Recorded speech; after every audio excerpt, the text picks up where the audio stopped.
ಬಗ್ಗೆ ತಿಳಿದುಕೊಳ್ಳೋಣ. ಲೇಖನ ಚಿಹ್ನೆಗಳು ಅಂದ್ರೆ ನಾವು ಯಾವುದೋ ಒಂದು ಪಾಠವನ್ನ ಓದ್ಬೇಕಾದ್ರೆ ಅಥವಾ ಬರೀಬೇಕಾದ್ರೆ ನಮ್ಗೆ ಕೆಲವೊಂದು ಚಿಹ್ನೆಗಳು ಬರ್ತಾ ಇರ್ತವೆ ಮಧ್ಯದಲ್ಲಿ.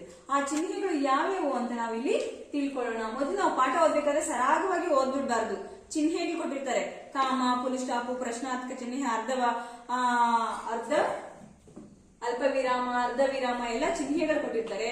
ಆ ಚಿಹ್ನೆಗಳ ಅನುಸಾರವಾಗಿ ನಾವು ಒಂದು ಪಾಠವನ್ನ ಓದ್ಬೇಕಾಗುತ್ತೆ. ಮೊದಲನೇದು ಪೂರ್ಣ ವಿರಾಮ ಚಿಹ್ನೆ ಅಂತ ಕೊಟ್ಟಿರ್ತಾರೆ. ಪೂರ್ಣ ವಿರಾಮ ಅಂತಂದ್ರೆ ಏನು?